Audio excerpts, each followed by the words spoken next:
Super. Right. అట్లాగే మరి మరణం అంత గొప్పదైనప్పుడు అసలు మరణ సమయం అంటూ ఎలా ఉంటది అసలు? మనం అనుభవిస్తామా దాన్ని? అంటే నేను అనుభవించి చెప్పడం లేదండి. ఓకే. నేను పుస్తకాల్లో అనేకమైనటువంటి పుస్తకాలు రచించి, ఓకే. ఆ పుస్తకాల ద్వారా నేను సేకరించినటువంటి సమాచారాన్ని మాత్రం చెప్పదలుచుకున్నాను. ప్లీజ్. ఎందుకంటే అది ఋషులు దర్శించినటువంటి దశ. అచ్చా, దర్శించారు. దర్శించినటువంటి దశ. మరణం ఎలా ఉంటుందంటే 1,00,000 తేళ్ళు ఒకేసారి కుడితే ఎలా ఉంటుందో అలా ఉంటుంది. ఆ! అనాయాస మరణం ఉండదు. ఉంటుంది. అనాయాస మరణం అంటే మనం అనుకుంటాం అనాయాస మరణం అని. కానీ మరణించేటప్పుడు తప్పనిసరిగా 1,00,000 తేళ్ళు కుట్టినట్లు ఒకేసారి అట్లా షాక్ కొడతా చూసినావా ఆ మాదిరి ఇది అచ్చా. కొట్టి ఆ విధమైనటువంటి తేళ్ళు కుట్టినట్లు బాధ కలిగి శరీరం చల్లబడుతుంది. ఓకే. మెదడు ఈ గుండె ఆగిపోతూనే మెదడుకు రక్త ప్రసరణ ఆగిపోతుంది. హ్మ్. ఇమీడియట్గా శ్వాస ఆగిపోతుంది. శ్వాస ఆగిపోయిన 2 గంటలకు మనిషి శరీరంలో కణమరణం మొదలవుతుంది. ఓకే. మనిషి మరణించిన 8 వారాలకు శరీరం కులిపోవడం మొదలవుతుంది. 8 వారాలు. ఓ. ఇట్లా ఇదంతా బా. ఇవన్నీ ఒక హైందవంలో ఇన్ని రహస్యాలు ఓపెన్ చేశారండి. ఋషులు చెప్పారు, అవును. పిచ్చివాళ్ళరా మీరు ఇవన్నీ తెలుసుకోండిరా, తెలుసుకొని జీవించండి. కరెక్ట్. జీవితం ఇవన్నీ వెనకలో ఉంటే ఎంత ఆనందంగా బతికేస్తాం మనం. ఓహో, ఇంత ప్రాయమైన జీవితానికి ఇంత నాన్సెన్స్ అవసరమా అనుకుంటాం మనం. ఇంత వాంగ్మయం, ఇన్ని రహస్యాలు, ఇన్ని విషయాలు వాళ్ళు పరిశోధన చేసి మనకు చెప్పారంటే నిజంగా మన పూర్వీకులను మనం నిజంగా కొనియాడాల్సిందే. అద్భుతమైనటువంటి కార్యక్రమం. అనే ఒక కొత్తది విన్నా నేను.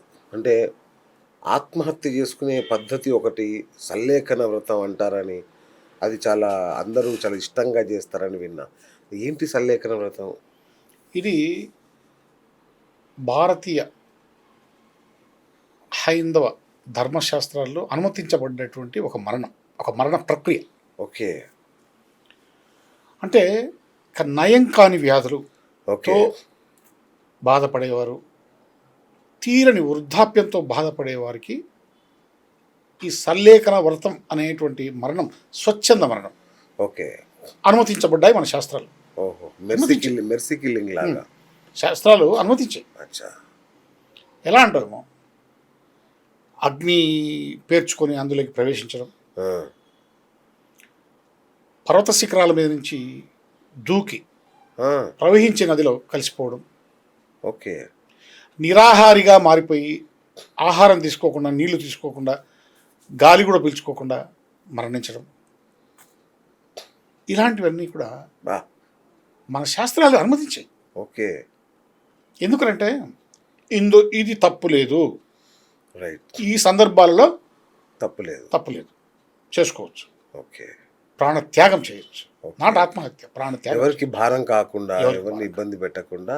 అంతేగాని అప్పులు చేసి ఏదో సల్లేఖన వ్రతం చేసాము, ఏమి దివాలా చేసి సల్లేఖన వ్రతం చేసాము, అట్లాంటి కాదు. ఓకే. శాస్త్రాలు ఇష్టమైన పరిస్థితుల్లో ఈ యొక్క ప్రాణత్యాగాన్ని సల్లేఖన వ్రతం రూపంలో ఓకే మన శాస్త్రాలు అనుమతించి. దీనికి ఏదైనా ప్రక్రియ ఉంటుందనే ఎవరికి వాళ్ళు చేసేసుకోవడమేనా? ఎవరికి వాళ్ళు చేసుకోవాలి. అంటే గురువును దర్శించడం, గురువు అనుమతి అంత ఏముండదు. ఇప్పుడు ఫర్ ఎగ్జాంపుల్ రాముడు సరయూ నదిలో మునిగి మరణించాడు, అంటే ఆయన అవతారం చాలించి, అవును, అది సల్లేఖన వ్రతం. అచ్చా. భీష్ముడు అంపశయ్య మీద ఉండి ప్రాణత్యాగం చేశాడు. చంద్రగుప్త మౌర్యుడు ఎక్కడి నుంచి, బీహార్ మగధ సామ్రాజ్యం నుంచి సన్యాసిగా మారిపోయి శ్రావణ బెలగోల, ఎక్కడ మన కర్ణాటకలో శ్రావణ బెలగోలలో ఆ గోమటేశ్వరుడి పాదాల మీద వాలి చనిపోయాడు, సల్లేఖన వ్రతం చేసి మరణించాడు.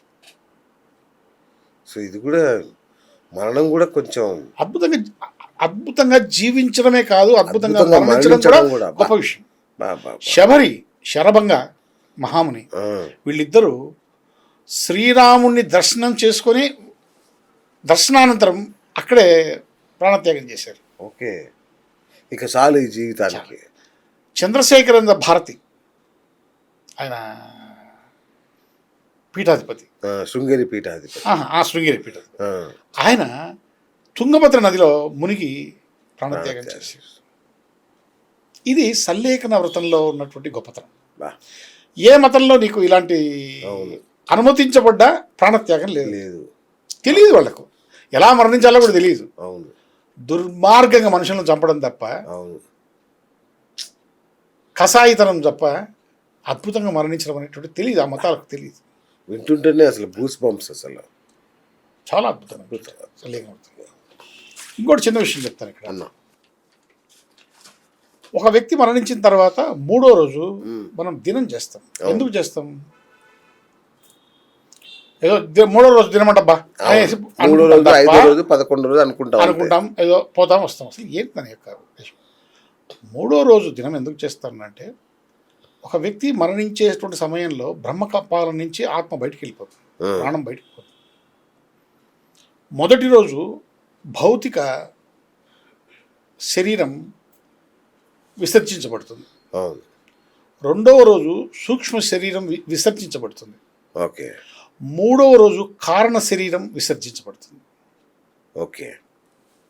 కాబట్టి 3వ రోజు దినం చేస్తాం.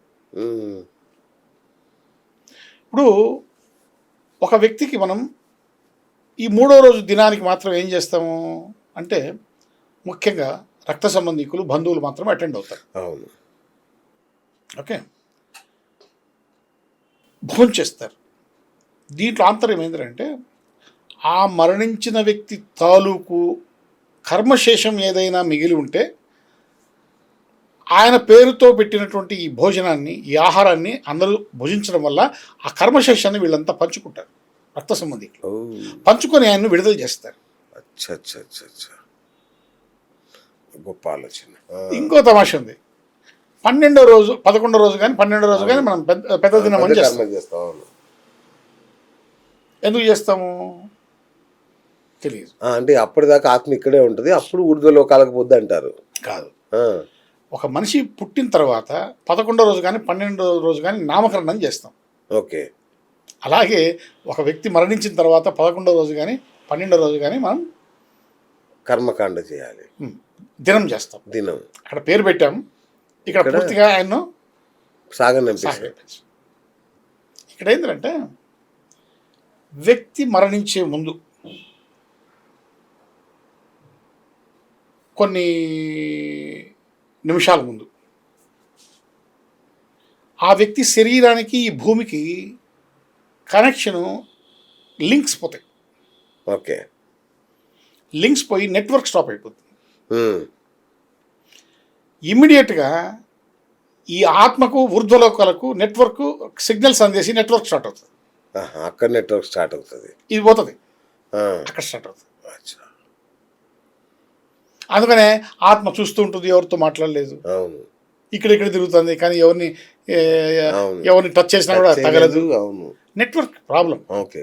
అట్లా ఈ మరణాన్ని గురించి చాలా ఆసక్తికరమైనటువంటి విషయాలు ఉన్నాయి. చాలా గొప్పగా ఉంది అసలు వింటుంటేనే.